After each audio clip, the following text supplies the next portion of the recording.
안녕하세요. 전승호 목사입니다. 이렇게 영상으로 인사할 수 있어서 얼마나 기쁜지 모릅니다. 오늘부터 게리 체프만의 5가지 사랑의 언어라는 책을 가지고 함께 나누려고 하는데요. 이 책입니다. 이 게리 체프만의 5가지 사랑의 언어, 이 책은 130주 동안 뉴욕 타임즈의 베스트셀러가 됐을 정도로 이 건강한 부부관계에 있어서 귀한 또 지침을 주는 그런 책입니다. 우리가 오늘부터 한 과씩 이 책에 대해서 탐험해 나갈 때 저와 여러분의 부부관계에 어떤 새로운 기점이 마련될 수 있기를 바랍니다. 여러분 어린 시절 때 얼음땡 놀이 해보셨죠? 술래가 저를 잡으려고 올 때 제가 얼음! 이렇게 하면 술래는 더 이상 저를 공격하지 못해요. 그리고 제가 다시 움직이려고 할 때는 어떻게 해야 됩니까? 누군가 저에게 와서 땡을 외쳐줘야 돼요. 우리가 사랑해서 결혼 생활을 했지만 부부관계에 원치 않게 생긴 이 얼음 때문에 마음이 꽁꽁 얼어있는 분들이 있습니다. 그 얼음의 상태의 마음에서 벗어나는 방법이 2가지가 있는데요. 먼저는 누군가 나에게 와서 땡을 외쳐줄 때, 그리고 2번째는요, 나 스스로 땡을 외쳐주는 거예요. 우리가 이 5가지 사랑의 언어라는 이 책을 살펴가면서 배우자에게 있는 나 때문에 생긴 그 마음의 얼음을 향해서 땡을 외쳐주고, 그리고 나 스스로에 대해서도 내 안에 있는 얼음을 향해서 땡을 외쳐주는 그런 시간이 되기를 바랍니다. 그 시간들을 통해서 여러분의 부부관계는 이제 얼음의 기간을 지나서 따뜻한 봄바람이 부는, 그래서 더 깊은 사랑으로 다시 세워지는 부부관계가 될 거라고 믿습니다. 이런 소원함을 가지고, 기대감을 가지고 시작하도록 하겠습니다. 성경에 보면 사람의 기원에 대해서 말씀하면서 사람은 본래 함께 살아가도록 디자인되었다, 이렇게 이야기합니다. 사람은 서로 함께 할 때 의미 있고 가치가 있다라는 거죠. 하나님이 아담을 만드시고 아담의 체세포를 떼내서 또 다른 사람을 복제하지 않으셨어요. 하나님이 아담을 깊이 잠재우시고, 깊이 잠재우셨다는 말은 수면마취 시키셨다는 거잖아요. 이 모세가 이게 성경을 적다가 이 수면마취라는 단어를 모르니까 그냥 깊이 잠들게 하시고 이렇게 했지, 사실 수면마취 시킨 거예요. 아무리 깊이 잠들었다고 해도 이 갈비뼈가 들어갔다 나갔다 하는데 그걸 모르는 사람은 누가 있겠습니까? 하나님이 아담을 깊이 잠들게 하시고 그의 갈비뼈를 취해서 하와, 여성을 만드셨습니다. 그러고 나서 하나님이 이 둘을 사각 링 위에 올리지 않으셨어요. 자, 다 준비됐어? 한번 싸워봐. 자, 누가 이기나 한번 보자. 누가 세나 보자. 시작! 하나님이 가정을 그렇게 만들지 않으셨다는 겁니다. 근데 안타깝게도 아직도 링 위에서 살고 있는 부부가 있다라는 소리를 들었어요. 손은 안 드셔도 됩니다. 손 안 드셔도 돼요. 빨리 내려올 수 있기를 축복합니다. 우리가 사랑해서 결혼을 했지만, 그리고 연애도 할 만큼 한 것 같지만 우리가 상대방에 대해서 잘 모를 때가 많습니다. 남편에 대해서, 아내에 대해서 우리는 이해하지 못하는 부분이 있어요. 저도 4년을 또 연애를 하고 결혼을 했는데요. 결혼을 하면서 저는 우리 부부가 한 번도 안 싸울 거라고 생각을 했어요. 그러니까 그런 상황이 있으면 제가 다 이해해줄 자신이 있었습니다. 그런 마음으로 시작을 했죠. 근데 결혼을 하고 신혼여행을 출발하는 차 안에서 첫 번째 위기가 찾아왔습니다. 그리고 위기는 계속됐죠. 지금도 계속되고 있는데, 제 안에는 2가지 질문이 있었습니다. 그게 뭐냐면요, 첫 번째는 왜 부부 사이에 이 위기는 계속될까? 이런 질문이 있었고요. 또 한 가지는 뭐냐면, 제가 상담학 박사 공부를 마치고 나서 어떻게 하면 건강한 부부 생활, 건강한 결혼 생활을 위해서 상담적으로 도움을 줄 수 있을까? 이 2가지 질문에서 오늘의 이 영상이 출발했습니다. 여러분 중에는 부부로 사신 지 1년, 2년 되신 분도 계시고 10년, 20년 되신 분들도 있을 거예요. 여러분, 부부가 촌수 계산할 때 0촌인 거 아시죠? 왜냐하면 그가 나고 내가 그니까, 네 돈이 내 돈이고 내 돈이 내 돈이니까, 부부의 신동체니까 부부는 0촌이에요. 그런데 때로는 서로에 대해서 내 마음을 이렇게나 몰라주나? 아니 이 정도 얘기했으면 좀 이해해야 되는 거 아니야? 이런 서운한 마음이 들 때가 있습니다. 이 부부 상담을 하다 보면 이런 고민을 말하는 부부들이 참 많이 있습니다. 저희 집도 비슷한 것 같아요. 예를 들면 이런 거예요. 저는 듣는 거에 참 약해요. 그래서 누가 저를 칭찬해 준다거나 격려해 주고 위로해 줄 때 저 사람이 나를 좋아하는구나, 나는 사랑받고 있구나, 이거를 느껴요. 그래서 제가 제 아내한테도 그런 거를 자주자주 표현하려고 애를 씁니다. 근데 문제는 저희 아내는 그렇지 않다라는 거예요. 우리 아내가 아니라 제 아내죠. 제 아내는 100번 말하는 것보다 한 번 실천하는 걸 더 좋아하는 것 같아요. 피곤한 자기를 위해서 말하지 않아도 설거지를 깨끗하게 해준다든지, 아니면 거실에 있는 그런 빨래를 잘 개준다든지, 주일날 화장실 청소를 이렇게 한번 해주면 내가 사랑받고 있구나, 이거를 느끼는 것 같습니다. 이렇게 우리 부부는 서로의 사랑의 신호가 다르다라는 것을 어느 날 알게 됐습니다. 이 5가지 사랑의 언어에 젖어인 게리 체포먼은 상담가로서 40년 동안 결혼 상담을 해왔던 사람인데요. 그러면서 그가 발견한 게 뭐냐면, 부부간의 사랑을 표현하는, 그리고 내가 사랑을 느끼는 포인트가 다르다라는 걸 발견했습니다. 그리고 그 사랑의 언어를 5가지로 분류를 하는데요. 그게 뭐냐면, 인정하는 말, 함께하는 시간, 선물, 그리고 봉사 헌신, 그리고 스킨십. 이거를 주제로 해서 만든 책이 이 5가지 사랑의 언어입니다. 상대방이 어떤 사랑의 언어를 주로 사용하느냐에 따라서 우리는 심지어 그 사람이 나를 사랑하지 않는다라고 느끼거나, 혹은 내가 생각하는 나의 사랑의 방식만이 맞다고 고집할 수 있습니다. 그러니까 외로운 거예요. 그럼 나를 사랑하지 않는 것 같아서 외롭고, 또 혼자인 것 같아서 외롭고. 그래서 요즘에는 집집마다 반려견들을 많이 키우는 것 같아요.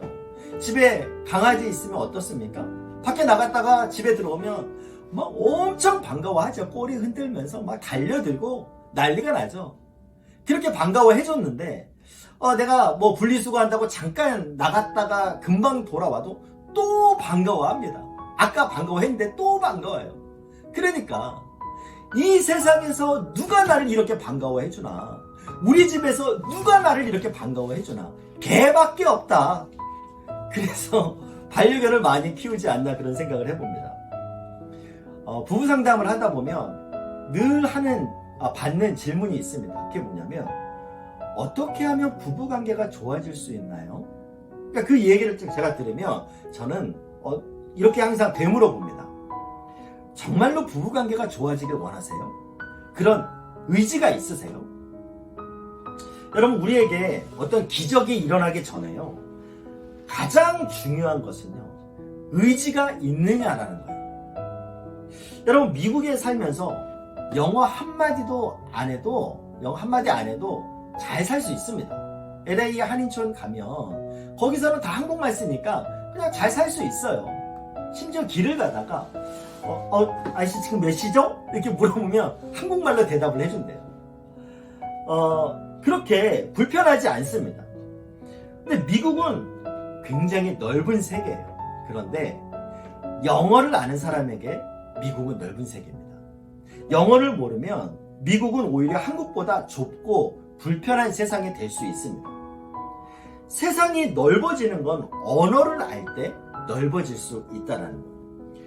우리가 미국 간다고 세상이 넓어지는 게 아닙니다. 마찬가지로 결혼을 했다고 해서 자동적으로 아름다운 세상이 펼쳐지는 게 아니라는 거예요. 상대방이 쓰는 사랑의 언어를 배울 의지가 나한테 있는가, 그럴 때, 의지가 있을 때 비로소 더 넓고 아름다운 부부의 세계가 펼쳐질 수 있다는 겁니다. 여러분에게 한번 물어보겠습니다. 여러분은 정말 부부관계가 좋아지기를 원하십니까? 그런 의지가 있으세요? 그 의지에서부터 건강한 아름다운 부부 생활은 출발하게 될 것입니다. 이 책은 전체가 13챕터로 이제 나눠졌는데요. 저는 이거를 한 6개로 이렇게 묶어서 이렇게 영상을 만들려고 합니다. 오늘은 그 챕터 1에서 챕터 3까지 이 책의 서론격에 해당하는 부분을 함께 나누려고 하는데요. 첫 번째 챕터의 제목은 결혼 후에 사랑이 사라진다 입니다.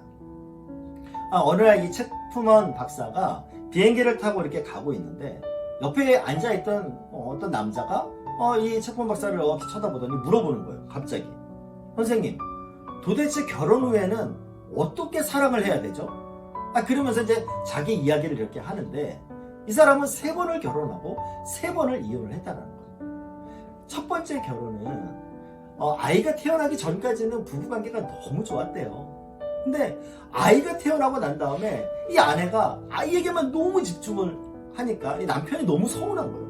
자기가 이 서운함을 자기의 서운함을 아내한테 얘기했더니 이 아내가 또 뭐라고 말하냐면, 당신은 왜 더 적극적으로 나를 안 도와주냐고, 내가 자녀 키우면서 얼마나 이게 스트레스 많은지 그거 모르겠냐고. 여러분, 사실 다 그렇죠. 다 힘들죠. 맞습니다. 근데 이 남자도 나름대로 또 애를 썼대요. 도와주려고. 근데 결국은 그 간격을 메우지 못하고 이 불신 가운데 결국 이혼하게 됐다는 겁니다.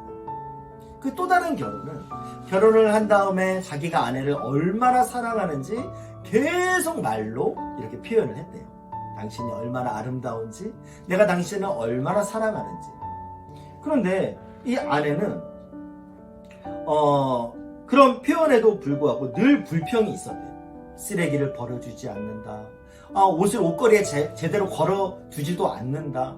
그러면서 심지어 나중에는 당신은 신뢰할 수 없는 사람이다 라고 말할 정도로, 그러면서 이 부부의 관계의 골이 깊어져서 결국은 또 이혼하게 되고, 그래서 결혼 후에 사랑은 어떻게 해야 되냐고 이렇게 물어봤다라는 거예요. 이 체프먼 박사는 우리가 모르는 사실이 있는데, 사람들이 서로 다른 사랑의 언어를 사용한다라는 그 사실이라는 겁니다. 그래서 내가 아무리 사랑해요, 사랑합니다 이렇게 얘기를 해도 상대방이 한국말을 모르는 미국 사람이라면 무슨 말 하는지 전혀 모른다는 거예요. 맞죠? 그 사람에게는요, I love you 이렇게 얘기를 해야 저 사람이 나를 사랑하는구나 이거를 알게 된다는 거죠. 그러니까 우리는 나의 사랑을 상대방에게 효과적으로 그렇게 전달하기 위해서는 상대방이 사용하고 있는 사랑의 언어를 배워야 합니다. 배우자의 제1의 사랑의 언어를 알고 배우는 이것이 사랑이라는 결혼 생활의 문을 여는 첫 번째 열쇠가 된다는 거죠. 그리고 그런가 하면 두 번째 챕터의 제목은요, 사랑의 탱크를 채워라입니다. 저는 이 두 번째 챕터를 읽으면서 참 많은 인사이트를 얻었는데요. 심리학자들에 따르면 누군가에게 사랑받고 싶은 욕구는 인간이 가지고 있는 가장 기본적인 정서적 욕구다 이렇게 얘기를 해요. 사람은 누구나 사랑받고 싶어 해요. 자녀들도 마찬가지죠. 아동심리학자들이 이런 말을 하는 걸 들었는데요. 아이들이 정서적으로 안정되기 위해서 충족돼야 할 기본적인 욕구가 2가지가 있는데, 그게 뭐냐면 바로 사랑과 애정이라는 겁니다. 나는 사랑받고 있는 사람이고 나는 우리 가정에 꼭 필요한 사람이구나, 이런 사랑과 애정의 욕구보다 자녀에게 더 중요한 건 없다라고 이렇게 이야기를 해요. 모든 아이들의 내면에는 사랑으로 채워지기를 기다리는 이 정서 탱크, 사랑 탱크가 마음에 있다라는 겁니다. 그래서 아이가 자신이 사랑받고 있다고 느낄 때 이 아이는 정상적으로 성장하지만요, 이 사랑 탱크가 비어있을 때 그 아이는 그릇된 행동을 하게 된다는 거죠. 그러니까 수많은 아이들의 탈선은 이 빈 사랑 탱크가 채워지기를 갈망하는 데서부터 시작된다, 이렇게 아동심리학자들은 이야기합니다. 그런데요, 이런 사랑에 대한 정서적 욕구는 결혼 생활 속에서도 계속돼요. 배우자에게 사랑받고 싶고, 또 배우자에게 내가 지금 수용받고 있다라는 이 느낌, 그 갈망이 있는 거예요. 지금 혹시 부부가 같이 옆에 있으면 배우자를 한번 그윽한 눈으로 한번 쳐다보시겠어요? 그리고 제가 하는 말 한번 따라해 보시겠습니까? 사랑받고 싶었구나, 그랬구나, 여보 사랑해, 한번 해보세요. 안아주세요. 한번 안아주세요. 여러분 기억하시기 바랍니다. 여러분의 배우자는요, 여러분에게 사랑받고 싶어 합니다. 우리 안에 있는 사랑 탱크가 배우자로 인해서 충분한 배우자 충분한 사랑이 이렇게 채워질 때 이 아름다운 부부관계라는 차는 힘차게 달려나갈 수 있습니다. 그리고 마지막 세 번째 챕터의 제목은 사랑에 빠진다입니다. 여러분 연애 때 한번 생각해 보세요. 사랑에 빠졌을 때 어떤 현상이 일어나나요? 사랑에 빠지면 완전히 서로에게 막 몰입해요. 남자는 사랑에 빠지면 뇌에서 도파민이라고 하는 그런 환각물질이 나와버린대요. 이 환각물질. 제정신이 아닌 거죠. 그래서 그 여자 집이 아무리 멀어도 바래다 주는 거예요. 그래서 나는 운전이 취미라고, 오빠 괜찮다고, 하나도 안 피곤하다고, 이 환각물질 많이 나와가지고.